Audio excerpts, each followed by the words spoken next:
हम्म. आपण नाही खात म्हणून काय झालं? आपण जे सगळं खातो ते सगळे फंगाय. आपण जे जे काही सगळं खातो, ह्युमन्स जे जे काही सगळं खातो, ते सगळे अॅनिमल्स खातात असं नाही. सो त्यांचं काहीतरी वेगळं फूड असू शकतं. Good evening. आपण एक व्हिडिओ बघूया. सगळे आलेत ना आपले मित्र? चलो. Today we will start with the video, then we will go to the PPT. Just one सेक.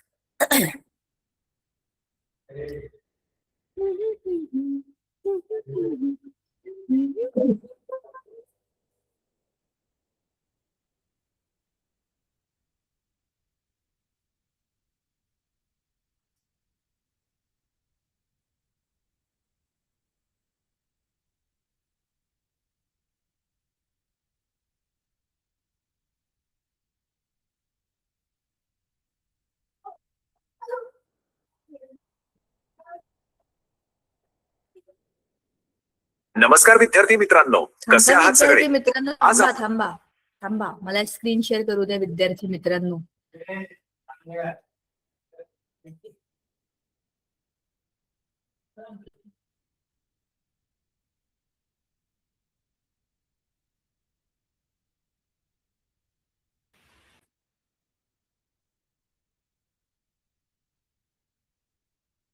पण जीवशास्त्रातील एका भन्नाट आणि अत्यंत नमस्कार विद्यार्थी मित्रांनो, कसे आहात सगळे? आज आपण जीवशास्त्रातील एका भन्नाट आणि अत्यंत रंजक विषयावर चर्चा करणार आहोत. तुम्ही 8वीत आहात आणि शिष्यवृत्ती किंवा NMMS म्हणजेच national means cum merit scholarship सारख्या स्पर्धा परीक्षांची तयारी करत असाल तर आजची ही माहिती तुमच्यासाठी खूपच महत्वाची आहे. कारण अशा परीक्षांमध्ये नुसतं पाठांतर चालत नाही, तर संकल्पना समजून घेणं गरजेचं असतं. आज आपण सजीवांच्या जगण्याच्या धडपडीतील एक अतिशय अद्भुत भाग पाहणार आहोत, तो म्हणजे अनुकूलन म्हणजेच अडॅप्टेशन. चला तर मग निसर्गातील या आश्चर्यकारक प्रवासात एकत्र सहभागी होऊया. आता बघा, सुरुवातीलाच एक मोठा प्रश्न पडतो. आपण अगदी लहानपणापासून काय शिकत आलोय? वनस्पती प्रकाश संश्लेषण प्रक्रियेतून स्वतःचं अन्न स्वतः तयार करतात, बरोबर? मग असं असताना काही वनस्पती चक्क कीटकांची शिकार का करतात? आहे की नाही मोठं रहस्य? वनस्पतींना कीटक खाण्याची वेळ का येते, हेच रहस्य आपण आज उलगडणार आहोत. तर आज आपण नेमक्या कोणत्या गोष्टी पाहणार आहोत? आपण पाहूया कीटकभक्षी वनस्पती, त्यांचे वेगवेगळे सापळे, प्राण्यांच्या अन्नग्रहणाच्या पद्धती, काही अद्भुत अनुकूलन आणि शेवटी आपण एक सारांश घेऊ. हा क्रम थोडा ध्यानात ठेवा, कारण स्पर्धा परीक्षांसाठी याचा खूप फायदा होणार आहे. वळूया आपल्या पहिल्या मुख्य विषयाकडे. कीटक भक्षी वनस्पती म्हणजेच इन्सेक्टिव्होरस प्लांट्स. मगाशी आपण जो प्रश्न विचारला होता ना, त्याचं उत्तर इथे आहे. होतं काय, या कीटकभक्षी वनस्पती सहसा दलदलीच्या ठिकाणी किंवा अशा मातीत वाढतात जिथे नायट्रोजन या अत्यंत महत्वाच्या घटकाची खूप कमतरता असते. आता वनस्पतींना प्रथिने आणि क्लोरोफिल बनवण्यासाठी नायट्रोजन तर हवाच असतो.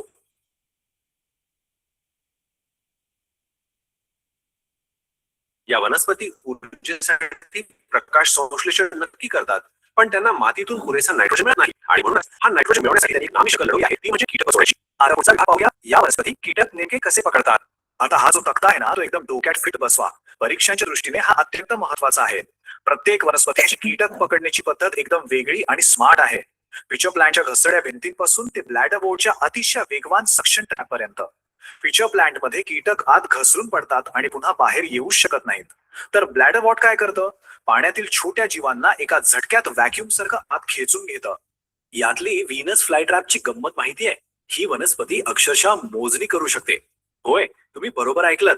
तिच्या पानांच्या आत जे सूक्ष्म केस असतात ना, त्यांना 20 सेकंदात 2दा स्पर्श झाला तर आणि तरच ती आपला सापळा बंद करते. असं का? कारण समजा एखादा पावसाचा थेंब किंवा कचरा पडला तर विनाकारण सापळा बंद होऊन तिची मौल्यवान ऊर्जा वाया जाऊ नये. निसर्गाने केलेली ही किती भन्नाट योजना आहे ना. आता वळूया आपल्या तिसऱ्या विभागाकडे, प्राण्यांच्या अन्नग्रहणाच्या पद्धती. आता आपल्या आजूबाजूला, आपल्या गावात आपण रोज गायी, शेळ्या पाहतो. हे झाले शाकाहारी प्राणी.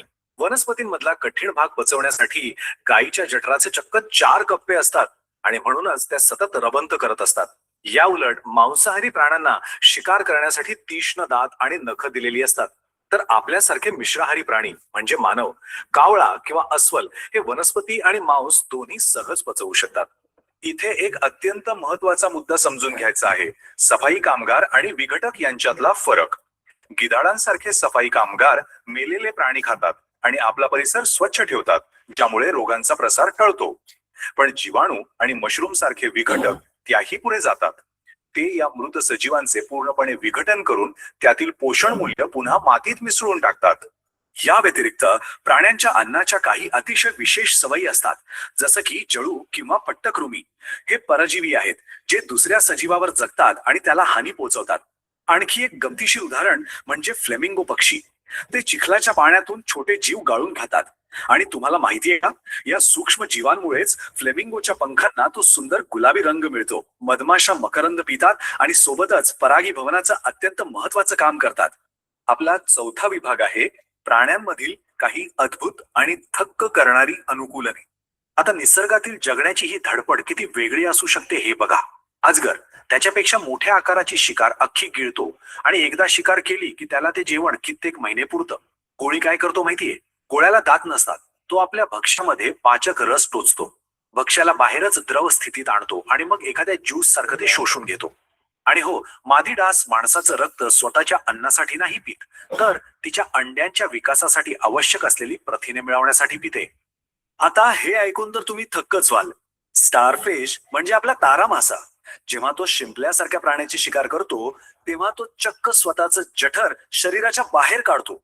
त्या प्राण्याला बाहेरच पचवतो आणि मग आपलं जठर पुन्हा शरीराच्या आत ओढून घेतो. निसर्गातील ही कमाल खरोखरच अवाक करणारी आहे, नाही का? विद्यार्थी मित्रांनो, स्पर्धा परीक्षांमध्ये जोड्या लावा या प्रश्नासाठी हा तक्ता अत्यंत उपयुक्त आहे बरं का. सुतार पक्षी, मुंगी खाऊ आणि खवले मांजर या सर्वांकडे अतिशय लांब आणि चिकट जीव असते. मुंगी खाऊ प्राण्याबद्दल सांगायचं तर त्याला आपली भूक भागवण्यासाठी एका दिवसात चक्क हजारो मुंग्या आणि वाळवी खावी लागते. जरा विचार करा, केवढी मोठी संख्या आहे ही. आता आपण आपल्या शेवटच्या विभागाकडे आलो आहोत, महत्वाचे तथ्य आणि सारांश. तर आज आपण जे काही पाहिलं त्यावरून एक गोष्ट स्पष्ट होते. वनस्पतीचा तो कीटक पकडण्याचा सापळा असो, गायीची रवंथ करण्याची सवय असो किंवा तारा माशाचं ते बाहेर येणारं जठर असो, हे सर्व निसर्गातील अत्यंत उत्कृष्ट अनुकूलन आहे. वेगवेगळ्या परिस्थितींमध्ये स्वतःला टिकवून ठेवण्यासाठी सजीवांनी केलेले हे बदल आहेत. आणि लक्षात ठेवा, याच बदलांमुळे आपल्या पृथ्वीवरील परिसंस्थेचा समतोल अचूकपणे राखला गेला आहे. आज आपण निसर्गातील अनेक आश्चर्यकारक गोष्टी पाहिल्या, पण आता जाता जाता मला तुम्हाला एक विचार करायला लावायचा आहे.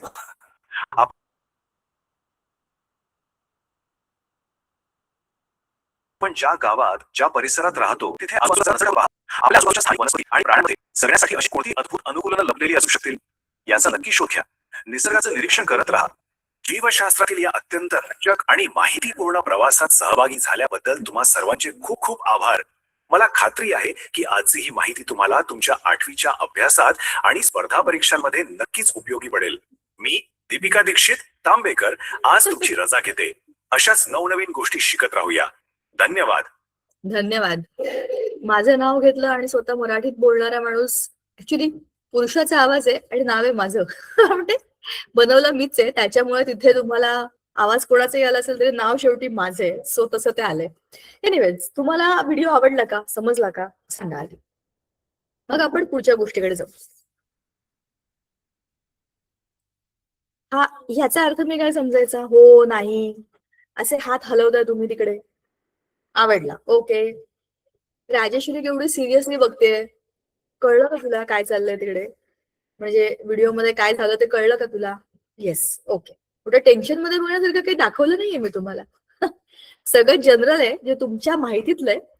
याच्यामध्ये अडॅप्टेशनची कन्सेप्ट होती, पण त्या adaptation in regards of digestion, म्हणजे सगळ्या सजीवांना जगण्याकरता अन्नाची गरज असते. अन्न मिळवणं हे प्रत्येकाची नीड आहे, जगण्यासाठीची सगळ्यात महत्वाची गोष्ट. All living things need to have food. खूप खूप आवडला, थँक्यू सो मच. तुमच्यासाठीच बनवला होता. आता पुढच्या इंटरेस्टिंग गोष्टी पीपीटी मध्ये बघा. आता आपण ह्या सगळ्याचा, आपल्या सगळ्या अभ्यासाचा छोटासा व्हिडिओ बघितला. काल म्हणजे परवाच्या आपल्या मीटिंग मध्ये आपण ह्या बायोलॉजीच्या कन्सेप्टचा पहिला भाग बघितला.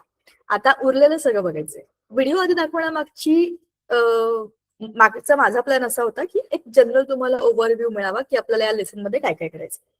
मागच्या वेळेला आपण जे बोललो की लिव्हिंग थिंग्स म्हणजे काय, तर लिव्हिंग थिंग्सच्या स्वतःचे कॅरेक्टरिस्टिक्स, त्यांची ग्रोथ होते, त्यांची मुवमेंट होते, ते एका ठिकाणून दुसरीकडे जातात. जसं आपण बोललो तर प्लांट्सना स्वतःहून जायची फिरायची गरज नाही. थँक्यू चित्रा. पण त्यांच्या फांद्या किंवा त्यांची मुळं हे कोणत्या तरी दुसऱ्या भागामध्ये जाऊन स्वतःसाठी आवश्यक त्या गोष्टी मिळवतात. तसंच अॅनिमल्स किंवा बर्ड्स हे एका ठिकाणून दुसरीकडे जातात. मायक्रोब्स तर कुठे पण असतात. राईट नाव तुमच्या आणि माझ्या शरीरावर लाखो मायक्रो ऑर्गॅनिझम्स आहेत. आपल्या डोळ्यांमध्ये, नाकामध्ये, बोटामध्ये, नखामध्ये everywhere there are micro organisms. ह्याच्याहून खूप जास्त आपल्या पोटामध्ये आहेत. आपल्या तोंडामध्ये तर त्यांचा खजिना आहे, खजिना. आपण काय काय खातो ना, ते जसं आपलं फूड आहे तसं तर त्यांचं पण फूड आहे. So likewise we have variety of microorganisms around us. त्यातले काही चांगले आहेत, काही वाईट आहेत.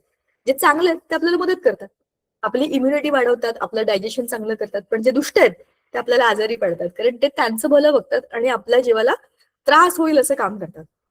त्यांना आपल्याला त्रास द्यायचा नसतो, पण त्यांना स्वतः जगायचं असतं. मग त्याच्याकरता दुसऱ्यांच्या बोटावर पाय देणं, दुसऱ्याला त्रास देणं आणि स्वतः जगणं असं काम ते करतात. ते हार्मफुल मायक्रोब्स म्हणून होतं. Microorganisms to huge animals and huge plants अशी खूप खूप थँक्यू खूप खूप मोठी व्हरायटी आहे लिव्हिंग थिंग्सची.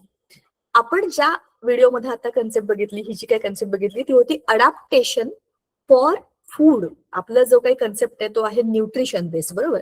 अन्न मिळवण्याकरता प्रत्येकाला धडपड करायची. विचार करा ना, आपण जेव्हा जंगलामध्ये होतो, तुम्ही जरा तुमचं नेटवर्क चेक करा बरं. मला तर चांगलं पद्धतशीर नेटवर्क आहे आज. तर आपण जेव्हा जंगलामध्ये होतो, आपण जेव्हा जंगल डवेलर्स होतो, आदिवासी होतो, म्हणजे अश्मयुगातले मानव, तेव्हा आपण असे सगळे असे डोक्यावर असे, अंगावर असे पानं बिनं लावून अशी फुलं बिलं गळ्यामध्ये घालून फिरायचो. आणि आपण काय करायचो, आपण हंटर्स होतो त्यावेळेला. We use to kill the animals and eat them like other animals do even today. जंगलामधले सिंह, वाघ, बिबटे ते जे काही करतात ते सगळं आपण करायचो. त्यावेळेला आपली नखं आताच्या नखांपेक्षा जास्त मोठी, जाड होती. सिंहासारखी नव्हती, पण चांगली होती. दात पण आपले चांगले शार्प होते. पूर्वीचे तुम्हाला माहितीये का, राक्षस बघितलं असेल तुम्ही, जुन्या काळातल्या सिरियल मध्ये असे दात असतात त्यांनी. तर तसे का असतात, ते सुळे आहेत. आपण त्यावेळेला तसंच होतो. अरे हंटर म्हणजे दुसऱ्यांना मारून खाणारे शिकारी, शिकारी. आपणही तेव्हा हंटर होतो. मग आता जसे सिंह, वाघ, मांजरी तुम्ही बघितलं असेल, त्यांचे दात असतात ना असे, प्राण्यांना मारून खाण्याकरता. असे आपल्यासारखे सुंदर दात काय उपयोगाचे आहेत कोलगेटने किंवा काय बबूल बिबुल नाही घासणारे, त्यांना त्याचं काही करायचं नाही. वॅम्पायर सारखे.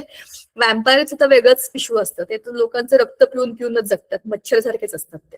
पण सांगायचा मुद्दा असा आहे की ह्या सगळ्यामधनं आपण स्वतःला चेंज केलं होतं फॉर दॅट पर्टिक्युलर सिच्युएशन. आपल्या बॉडीमध्ये जसं आपण पानं फुलं फळं खात होतो, तसंच आपण प्राणी पण खात होतो, रॉ खात होतो. आणि त्यांना पचवण्याकरता आपल्या बॉडीमध्ये खूप वेगळी सिस्टीम होती. त्यात आता नको असलेल्या सगळ्या सिस्टीम आपल्याला त्रास देतात. म्हणजे तुम्हाला अपेंडिक्स हा शब्द माहिती आहे, अपेंडिक्स, त्याचा आता काही उपयोग नाही. पूर्वी जेव्हा आपण जंगलामध्ये फिरायचो आणि काहीही खायचो, त्यावेळेला ते आपल्याला डायजेशन करणारा इम्पॉर्टंट ऑर्गन होता, जो आता आपल्याला नको असलेला ऑर्गन आहे. सो खूपदा त्याला स्वेलिंग येते किंवा काहीतरी बिया बिया स्पेशली वांग्याच्या बिया किंवा पेरूच्या बिया, बियांसारखे छोटे छोटे पदार्थ त्याच्यामध्ये जातात, ते खराब होतात, ते सडतात आणि मग ते सुचतं आणि मग त्याचं ऑपरेशन करायला लागतं, डायरेक्ट अपेंडिक्सचं ऑपरेशन. असं ऐकलं असेल तुम्ही खूप ठिकाणी. सो ते कशामुळे होतं की तो आत्ताचा आपला ओ अपेंडिक्स आहे, तुम्हाला समजेल मी जे काय म्हणते, बरोबर. दुखतं की नाही मध्ये मध्ये पोटात दुखतं, तर त्याच्यामध्ये सर्जरी करायला सांगतात. तो आत्तासाठी आपला vestigial organ. Now we don't need it, but it was important to us initially, जेव्हा आपण असे सुरुवातीचे लोक होतो तेव्हाची गोष्ट. सो ते अडॅप्टेशन आहे.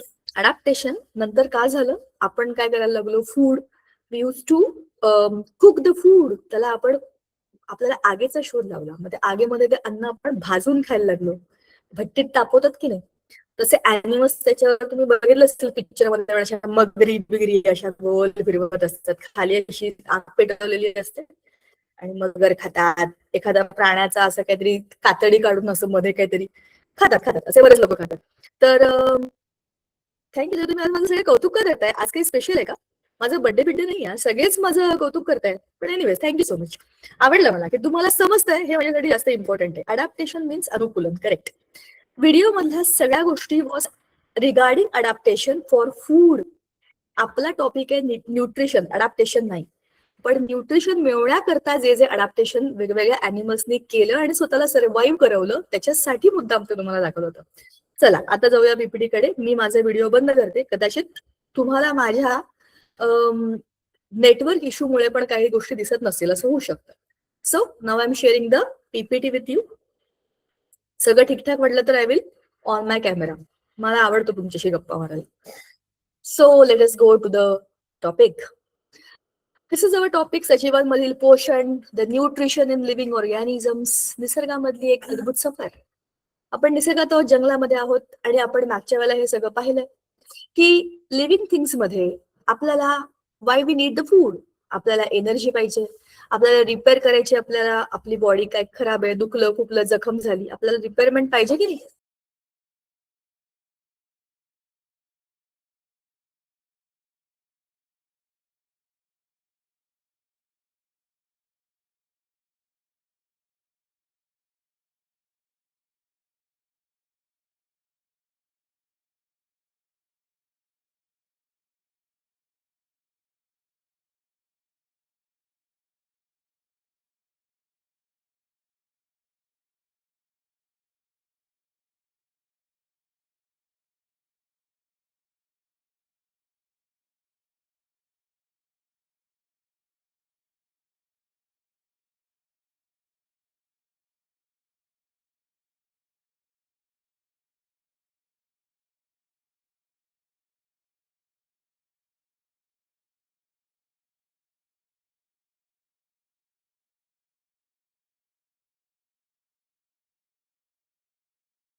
Yes, sorry for the disconnection of my wifi. मध्येच लाईट गेले. मी आज खूप कौतुक करत होते की आज मला चांगलं नेटवर्क आहे, तर नेटवर्क जाऊ द्या, नेटच गेलं माझं. पावसामुळे होऊ शकतं, जाऊ द्या, आपलं वायफाय जिंदाबाद मोबाईलवर चालू आहे सध्या, पण म्हणून मी कॅमेरा बंद करते. आणि मला माहितच नव्हतं, मी आपली बोलतेय म्हणलं अरे बघावं एकदा सगळे ठिकाणावर आहेत का, बघितलं तर मीच ठिकाणावर नव्हते. Sorry for that. पण आता आपण कंटिन्यू करूया आपलं टॉपिक. मला असं वाटतं आपण इथे होतो, बरोबर आहे का? बघा, मी इथपर्यंत बोललेले तुम्हाला ऐकू आलं होतं का, की आपल्याला अन्नाची गरज का असते, की आपल्याला बॉडी रिपेअर करायची आहे, किंवा काय 67.5 आर्क पडले, याचे वेगळं चाललं होतं वाटतं तुमचं. एनिवेज, ठीक आहे. तर आपल्याला अनेक गोष्टींसाठी फूडची गरज असते. तुम्ही आता जे मी तुम्हाला म्हटलं की हे खाऊ नका, ते खाऊ नका, असं करू नका. तुम्हाला जे आवडतं ते सगळं खा, पण एक त्याचं शेड्यूल बनवून खा. मी हे म्हणत होते, you talk to your parents today, की ते लहान असताना ते काय काय खायचे, काय काय हेल्दी फूड होतं त्यांच्याकडे. म्हणजे ते किती वेळा हॉटेलमध्ये जायचे, ते बाहेरच्या वस्तू किती वेळा खायचे. मग ते लवकर थकतात तर तुम्ही लवकर थकता. समजा तुम्ही तुमच्या आई बरोबर गेलात, ट्रेकिंग करायला गेलात, तर हे बघा की जास्त कॅपॅसिटी कोणाची आहे काम करण्याची, धावपळ करण्याची, तुमची काय बाबांची. असं का आहे? आणि त्याच्यातून पण तुम्हाला मज्जा सांगू का, तुमच्या आजी आजोबांना बघा आणि तुमच्या आईबाबांना बघा. आजी आजोबा अजून पण जास्त काम करतात आणि कमी थकतात. एकच गोष्ट आहे, कारण त्यांचं वय त्यांना थोडासा त्रास देतं. अदरवाईज ते आईबाबांपेक्षा पण स्ट्रॉंग आहेत. हे मी तुम्हाला सांगते, कारण माझ्या घरी पण सेम कंडिशन. सांगायचा मुद्दा असा आहे, जेव्हा आजी आजोबा लहान होते किंवा ते थोडे स्वतःचं फूड स्वतः बनवण्याच्या ह्याच्यामध्ये होते, त्या काळामध्ये त्यांच्या आजूबाजूला हा काही फालतूपणाच नव्हता. हॉटेल नाही, काही नाही, बाहेरचे चिप्स, बर्गर, कुरकुरे काहीही नव्हतं. ते घरातलं व्यवस्थित जेवायचे, वरण भात, भाजी पोळी, जे जे काही प्रत्येकाच्या घरी बनतं ते हेल्दी फूड होतं. आणि कसदार अन्न होतं. म्हणजे अन्न कमी जरी असेल तर त्याच्यामध्ये ऊर्जेची क्षमता खूप जास्त होती. मग नंतर आली आपल्या आई बाबांची पिढी. त्यांच्या लहानपणी बऱ्याचशा गोष्टी नव्या नव्या होत्या. मग त्यांनी वडापाव खाल्लेत, त्यांना माहिती आहे चायनीज वगैरे कसं असतं वगैरे. पण आता तुमच्यासाठी तर म्हणजे टास्कच आहे. घरचं जेवण जेवा असं म्हणलं तर आईला हे काय आहे, म्हणजे आज जेवायचंय का, बाहेरनं केवढ्या गोष्टी मिळू शकतात आपल्याला. म्हणजे तुम्ही एक फोन केला तर तुम्हाला बाहेरनं घरी लोक आणून देतात जेवण, की इतकं तुम्ही घरी जेवू नका अशी व्यवस्था सुरू आहे. थोडक्यात तुमची हेल्थ तुम्हाला डेव्हलप करायची असेल, तुमची वाढ तुम्हाला करायची असेल, तर तुम्हाला चांगलं अन्न खावं लागेल. अन्नाची गरज आहे आपल्याला. फक्त हौस आहे म्हणून आपण अन्न खायचं नाहीये. आपल्याला आपली बॉडी बनवायची आहे, बिघडवायची नाहीये. त्याच्याकरता आपल्याला आवडणाऱ्या अन्न पदार्थांना खा ना, टेस्टसाठी खा. पण किती खायचं, कधी खायचं, ह्याचं एक सिस्टीम बनवा, एक टाइम टेबल बनवा. Minimize that food. बंद नाही करून टाकायचं, कमी करायचं. जास्त काय खायचं, हेल्दी फूड. ठीक आहे. मागच्या वेळेला आपण हे पण पाहिलं होतं, स्वयंपोषी परपोषी. स्वयंपोषी म्हणजे जे स्वतःचं अन्न स्वतः बनवतात, परपोषी म्हणजे लोकांवर अवलंबून असतात. नंतर आपण पाहिलं होतं फोटोसिंथेसिस, म्हणजेच काय, प्रकाश संश्लेषण. तुम्हाला मी मॅगीचं उदाहरण दिलं होतं, की तुम्ही मॅगी बनवाल तर तुम्ही काय कराल, ते तुम्ही मला सांगितलं होतं. तसंच पानामध्ये, हरितद्रव्यामध्ये झाडांचं अन्न बनतं आणि झाडं ते अन्न सगळीकडे पसरवतात. आपण झाडांना खातो, झाडांचं अन्न आपण खातो. जे आपल्यासारख्या इतर व्हेजिटेरियन प्राण्यांना खातात, किंवा काही काही वाघ, सिंह माणसांना नाही खातात, तर ह्यांच्या पोटातलं सगळं जे काही फूड आहे ते त्यांच्या पोटात जातं. आणि मग त्यांना त्यांची त्यांची एनर्जी ह्यांच्यातनं मिळते. So it's a food chain. मग आपण वेगवेगळ्या प्रकारचे व्हेजिटेरियन, नॉन व्हेजिटेरियन अँड ओमनिव्होर्स, म्हणजे हर्बिव्होर्स, कार्निव्होर्स, ओमनिव्होर्स, असे 3 कॅटेगरीज पण पाहिल्या होत्या. एवढंच नाही, आपण रवंथ करणारे प्राणी, रुमिनंट्स, ह्या प्राण्यांना पण बघितलं होतं की हे कसे काय ना असे. बघा ना, तुम्ही गाय, एखादी म्हैस मस्त दिवसभर त्या पाण्यामध्ये बसून असतात, स्विमिंग पूलमध्ये, आणि काहीतरी गवत बिवत बाजूचं खात असतात आणि मस्त रिलॅक्स इकडे बसलेले असतात. जेवण करून आल्या म्हणजे गवत खाऊन आल्या आणि त्या चिखलात जाऊन बसल्या तरी पण तिथे बसून मस्तपैकी त्यांच्या तोंडामध्ये ते बारीक बारीक बारीक कण आणतात, परत घेतात, परत आणतात, परत घेतात. हे सगळं काय आहे? त्यांच्या शरीरामध्ये वेगळ्या वेगळ्या प्रकारच्या सिस्टीम्स आहेत. बघा, ग्रीन, त्यांचं खाणं काय आहे, ग्रीन लिव्स म्हणजे गवत, पानं, बघितलं असेल तुम्ही. आणि ते जे त्यांचं ते जे गवत खातात, तुम्ही कधी पाहिलंय का ते गवत हातात घेऊन पाहिलंय, किती कडक असतं. एखाद्या वेळेला आपलं बोट चिरून जाईल एवढं शार्प असतं ते, कारण त्याच्यामध्ये स्टार्चचं प्रमाण जास्त असतं, बरं का. तर ह्या गवताला खायचं म्हणजे आपल्या दातांनी खाऊन बघा जरा, एक दुर्वा, एक पान जरा खाऊन बघा, किती कष्ट पडतील तुम्हाला. कारण ते सोपं नाहीये. त्याच्यामधलं स्टार्च तुम्हाला डिझॉल्व्ह करण्याकरता जास्त वेळ चावावं लागतं चार्ज होऊन. तर त्याच्यामध्ये काय, आपल्याला म्हणजे आपल्या गायींना किंवा म्हशींना जे काही खाल्लंय ते गिळायचं, जमा करून ठेवायचं, साठवण्याची क्रिया. मग शांतपणे बसलो एका ठिकाणी. आपल्याला आता काही उद्योग नाही, आपल्याला काही स्वयंपाक करायचा नाही, काही करायचं नाही, अभ्यास करायचा नाही. जे खाल्लंय त्याला काय करायचंय, आता डायजेस्ट करायचंय.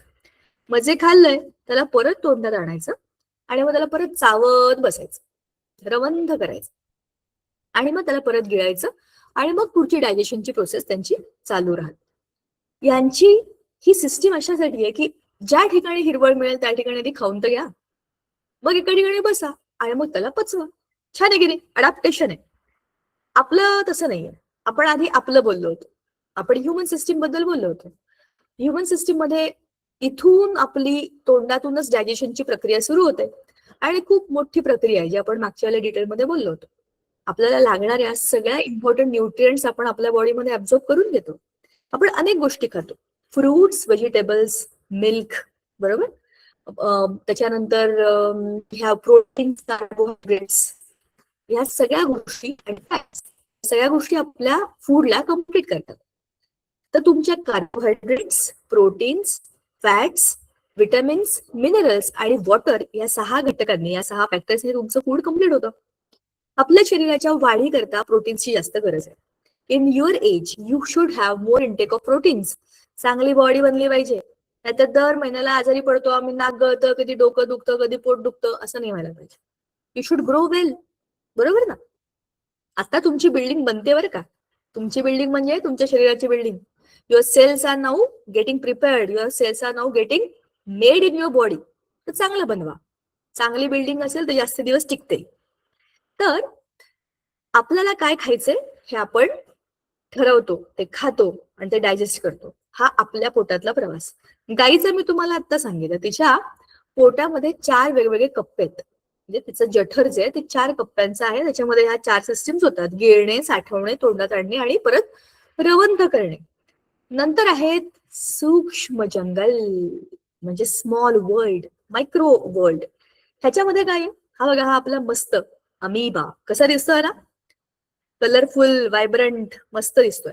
Now let me maximise the screen. बघा, हा आहे amoeba. Amoeba is a single cellular animal. त्या अमीबाला अन्न खायचं म्हणजे काय, एक छोटासा कण पण त्याला पुरेल. तो स्वतः कणापेक्षा छोटा आहे ना. He has to find out what it wants to eat. This amoeba should find out what is its food. हे फूड त्याला दिसलं तर तो काय करेल, त्या फूडच्या आजूबाजूला जाईल, हळूहळू चालत जाईल. त्याला पाय नाही आहेत, बट ही हॅज सुडोपोडिया, म्हणजे छद्मपाद, खोटा खोटा पाय. तो त्या पायाने ना काय करेल, इकडे असं पुढे पुढे पुढे पुढे जाईल आणि त्या फूडच्या आजूबाजूला त्याचे दोन्ही पाय टुपुक, बघा कसे गेलेत त्याने. आता काय झालं, फूड त्याच्या आवाक्यामध्ये आलं, स्वतःच्या बॉडीला पुढे ढकलून टाकेल तो आणि हे फूड त्याच्या सेल वॉल मधून आत, बघा, फूड पार्टिकल शरीराच्या आत चालला गेला. त्याने त्याला डायजेस्ट पण करून टाकलं, बघा, गायब झाला. आता जे नको आहे ते शरीराच्या बाहेर टाकून दिलं. त्याच्या शरीरामध्ये आपल्यासारखी एवढी कॉम्प्लिकेटेड सिस्टीम नाहीये, इकडे तिकडे तिकडे याच्यामध्ये लाखो सेल आहेत. पण अमिबा हा एकच सेल आहे, one cell, yet a living cell, and completely doing all the activities that a living body does. तो लोकोमोशन करतो. लोकोमोशन म्हणजे एका जागेवरून दुसरीकडे आणणं. त्याची ग्रोथ पण होते, त्याचं रिप्रोडक्शन पण होतं. It it's, it gives out unwanted things, excretion करतो तो. ह्या सगळ्याच्या सगळ्या गोष्टी ज्या आहेत त्या लिव्हिंग थिंग्सच्या प्रॉपर्टीज आहेत. So one cell, single cell, yet a complete life. मस्त ना. हा प्रिमिटिव्ह आहे. ह्याच्यामधनं हुशार होऊन, शहाणे होऊन बाकी सगळे वेगवेगळे सेल्स डेव्हलप झाले. आणि आज आपण जे आहोत आपण ह्या अमिबाची कृपा आहोत, म्हणजे अमिबा सारख्या सिंगल सेल्युलर अॅनिमल्सची आपण कृपा आहोत.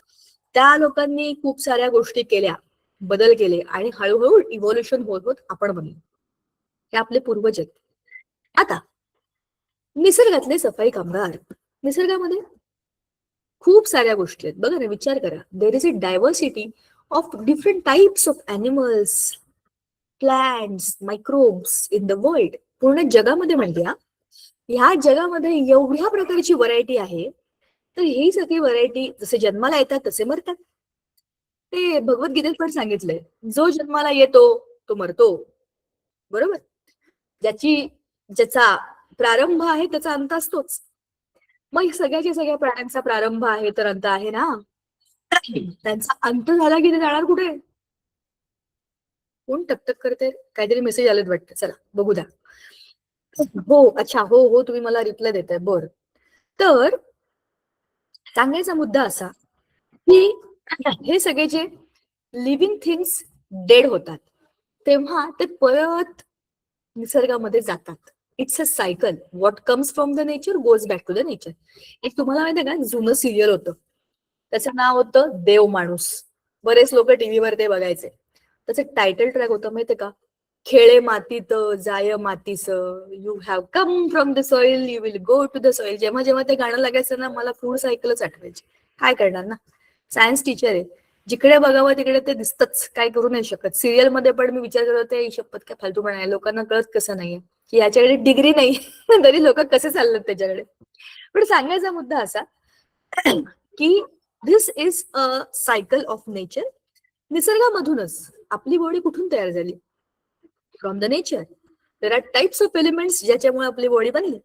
आणि whenever any animal or a plant is dead, तर ते काय होतं, डिकम्पोज होतं आणि goes back to the nature. त्याच्यातनं विचित्र वास येतात बघा. मेलेल्या प्राण्यांचे कसे विचित्र वास असतात.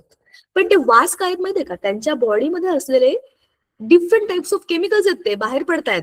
ते एलिमेंट्स बाहेर पडतायत इन द नॅचरल फॉर्म. ते हवेत जातात, हवेमध्ये मिसळून जातात, परत जिकडनं आले नेचरमधनं तिकडे नेचरमध्ये परत गेले. बरोबर. ही नॅचरल प्रोसेस आहे.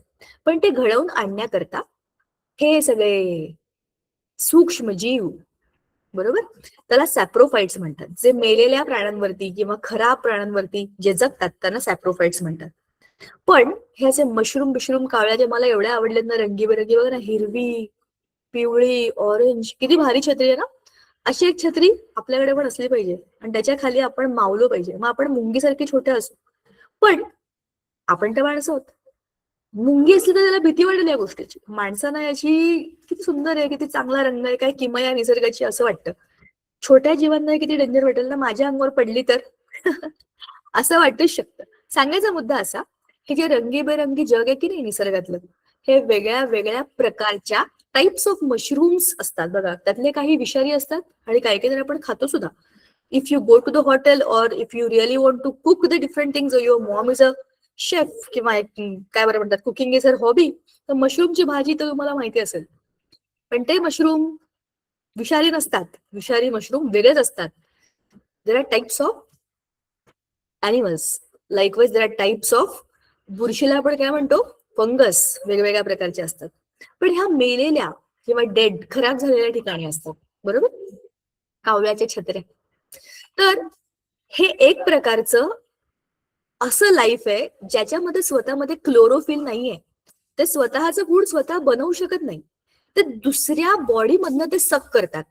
जिकडे जिकडे हे मशरूम्स डेव्हलप होतात तिकडे तिकडे त्याच्या होस्टवरती, म्हणजे ज्याच्या बॉडीवरती हे चिटकलेले आहेत ना, तिकडचे न्यूट्रिएंट्स ते, त्याच्यातले न्यूट्रिएंट्स ते ऍब्झॉर्ब करतात, टेस्ट सोडवायचे.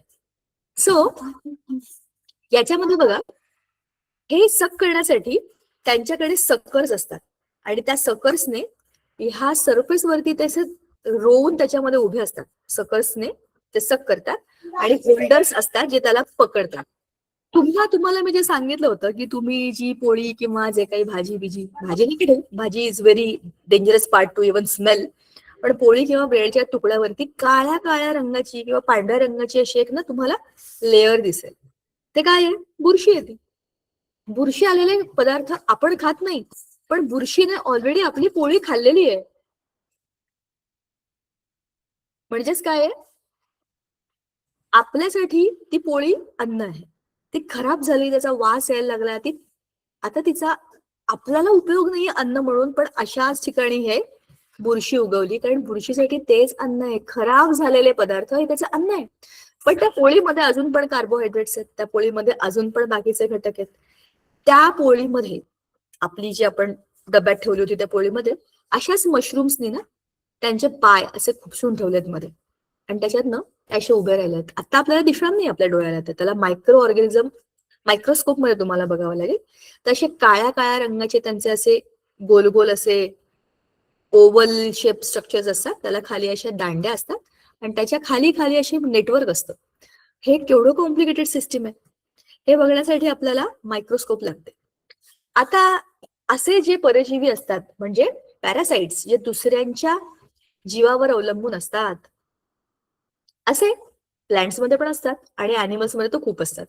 तुम्ही बघितलं असेल अशी खूप सारी झाडं असतात ज्यांच्यामध्ये स्वतःमध्ये क्लोरोफिल नसतं. मग ते काय करतात, मोठ्या झाडांवरती लटकलेले असतात, वेलींसारखे असतात, अशा पिवळ्या पिवळ्या रंगाच्या खूप ठिकाणी तुम्ही बघितली असतील, त्याला अमरवेल म्हणतात. त्यांच्याकडे स्वतःचं क्लोरोफिल नाही, तर स्वतःचं अन्न बनवू नाही शकत, पण ते काय करतं, दुसऱ्या मोठ्या झाडावर पसरतं, त्याच्यावरती वेतळासारखं लटकलेलं असतं आणि ह्या सगळ्या झाडामधले न्यूट्रिएंट्स ते सक करत राहतात. बरं आहे ना, दुसऱ्यांच्या जीवावर जगणं. झाड त्यांना काढू शकत नाही, झाडाला काही हातपाय नाहीयेत. झाडावर पसरलेले ही अमरवेल म्हणजे हे एक प्रकारचे पॅरासाइट्स, ते काय करतायत, ह्या प्लांटकडे असलेलं सगळं न्यूट्रिशन स्वतः खाऊन मोकळे होतात. ह्या झाडाला काही फायदा आहे का त्याचा? नाही, उलट त्रासच आहे. पण असे परपोषी, दुसऱ्यांवरती अवलंबून असलेले आणि त्याला नुकसान पोहोचवणारे सगळीकडे असतात. आपल्या समाजामध्ये पण असंच लोक आहेत बरं का. See what we are is around us in the nature. आपल्यासारखंच आपलं नेचर असतं. नेचर म्हणजे निसर्ग. त्या समाजामध्ये पण आहेत की असे परजीवी, परपोषी, दुसऱ्यांच्या जीवावर जगणारे. स्वतः त्यांना काही करायचं नसतं, बस फक्त ह्याला बोला, त्याला बोला, त्याला बोला, आणि त्यांचं स्वतःचं ते मस्त काम करत राहतात. तेच त्यांचं काम असतं, त्यातनंच त्यांचं घर चालतं. पण सांगायचा मुद्दा आपल्याला समजायला पाहिजे, झाड महत्वाचं का अमरवेल महत्वाची. तुम्ही क्लीन करायला जाल तर झाड कापणार का तुम्ही? अरे या झाडावरतीच ही वेल उगवली बरं का, कापून टाका झाडाला. असा विचार केला तर आपल्यासारखे मूर्ख आपणच. त्रास कोण देत आहे? अमरवेल. हिला छाटून टाकायला पाहिजे, तिला मुळापासून काढून टाकलं पाहिजे, तर झाड वाचेल. असे पोखरणारे खूप असतात, सांभाळणारे कमी असतात. असेच आपण आहोत. आपल्या पण पोटामध्ये खूप सारे पॅरासाइट्स आहेत, स्पेशली आपल्या डायजेस्टिव्ह ट्रॅक्ट मध्ये. तुम्हाला माहितीये का, छोट्या मुलांना ना, खूप छोट्या मुलांना जंत होतं, पोट दुखतं, आणि खूप साऱ्या शाळांमध्ये तर शाळांमध्येच ते औषध देतात. कसलं? कृमीचं औषध, म्हणजे जंताचं औषध. ते औषध घेतलं हे पोटातले जंत कमी होतात. मरून जातात का? गायब होतात का? जात कुठेच नाही, ते परत येतात, त्यांची अंडी असतात आपल्या पोटामध्ये, पण कमी होतात. आपल्या लहान मुलांची वाढ चांगली व्हावी, त्यांनी जे अन्न खाल्ले ते त्यांनाच मिळावं.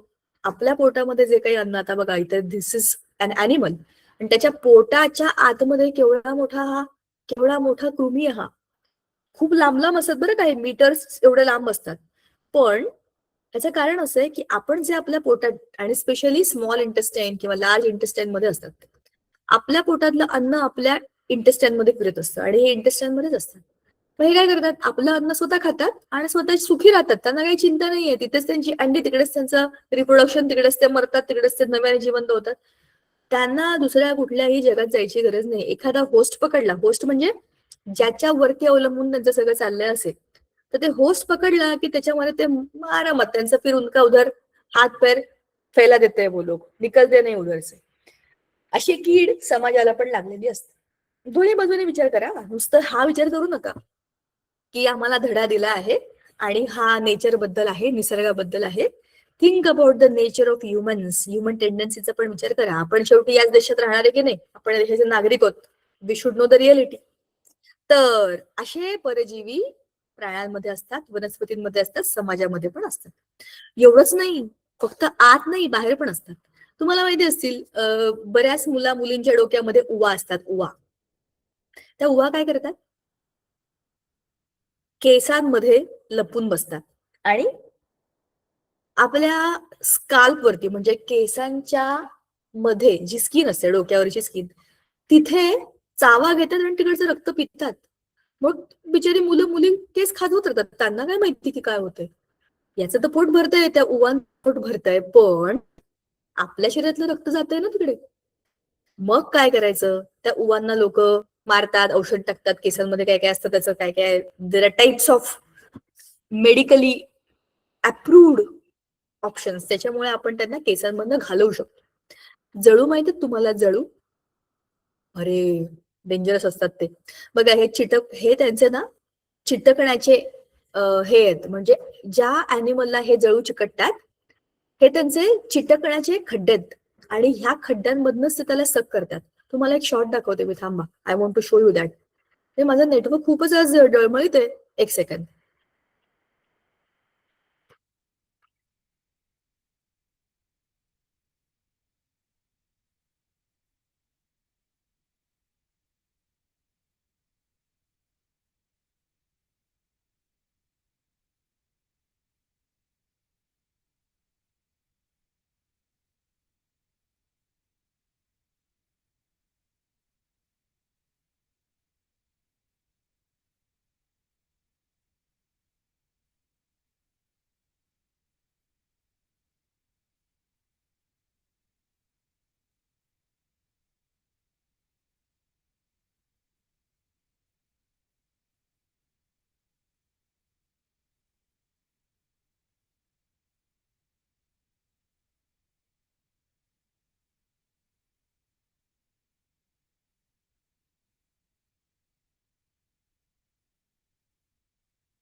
चला आता दाखवते तुम्हाला मी.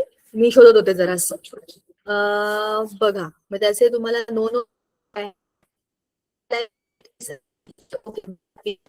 थँक्यू. मला हे जळू, कसं जळू किती घाण.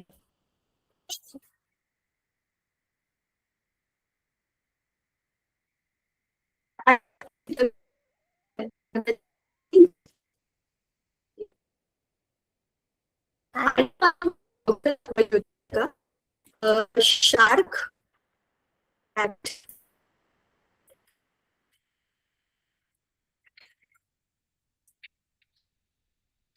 अरे वगैरे पण असतात ना.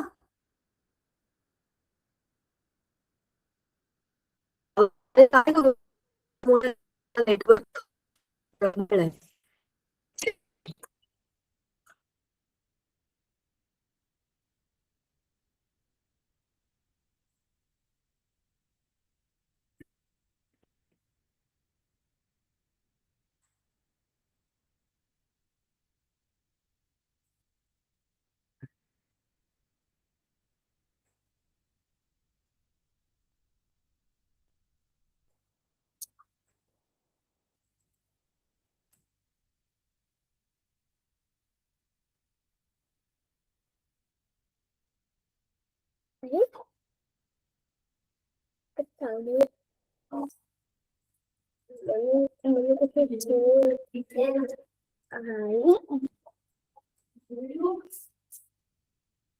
कुठे गेले रे, कुठे गेले?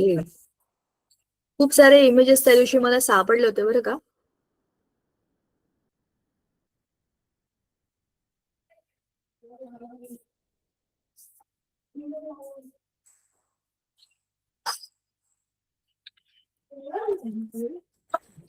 मुलांना 2 मिनिटं हा. मला तुम्हाला एक्झॅक्ट इमेज दाखवायची आहे म्हणून मी थांबले आहे. So just wait for a second. मग तुम्हाला मी स्क्रीन शेअर करते.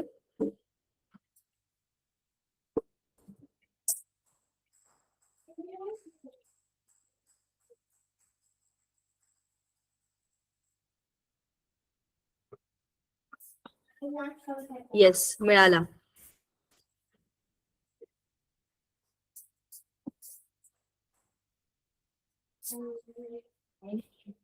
थांबा मुलांनो, मला जरा ते शेअर करायचंय. स्क्रीन शेअर करते.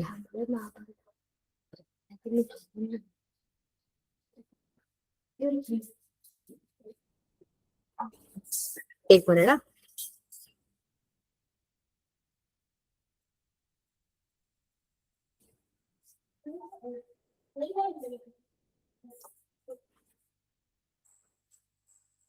हा. हे बघा, हा व्हेल मासा आलाय, व्हेल मासा.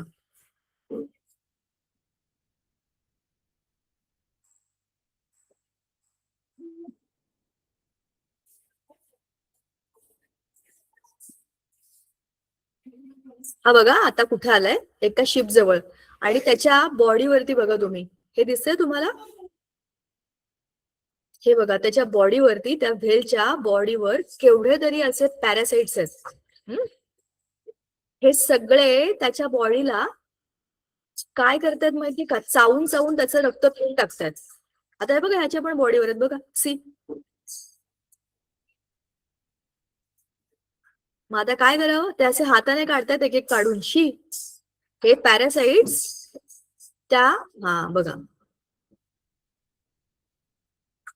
काही करू नाही शकत ना तुम्ही. जसं बघा आपल्या, हे बघा, शी, केवढं बघा, केवढे त्यांचे गट्टेच्या गट्टे आहेत त्याच्यावरती. हे कधी कधी इझिली निघत पण नाहीत. बघा पॅरासाइट, शी, केवढे आहेत ना. होल पाडून पाडून त्याची बॉडी किती हॉरिबली खात असतील नाही. हे तुम्हाला दाखवण्याचं कारण काय होतं माहितीये का, हे असे पॅरासाइट्स असतात. And this parasites are literally painful, खूप भयंकर असतात. जसे हे जळू आहेत, पुवा आहेत, त्रासदायक, तसे ते पण असतात. लास्ट पॉइंट आहे की सगळेच असे दुःख देणारे वाईट नसतात. काही काही सिम्बायसिस मध्ये असतात. म्हणजेच काय, एकत्र. जसं दगड फुल बघा, दगड फुलामध्ये काय, एक 2 मिनिटं, आज आपल्याला एक ऍडिशनल 5 मिनिटं मला द्यावे लागतील, कारण मी तुम्हाला ते व्हिडिओ दाखवत होते आणि नेटवर्क स्लो आहे फॉर दॅट. पण आपण हे संपवूयात आज. दगड फुल म्हणजे काय, शेवाळा आणि बुरशी या दोघांचं कॉम्बिनेशन आहे. आणि हे दगड फुल आपल्या घरामध्ये मसाल्याच्या पदार्थांमध्ये असतं, आपण हे खातो. आणि पॉझिटिव्ह आहे, दोघंही एकमेकांचा फायदा करून घेतात आणि काय करतात, अन्न बनवतात. हा,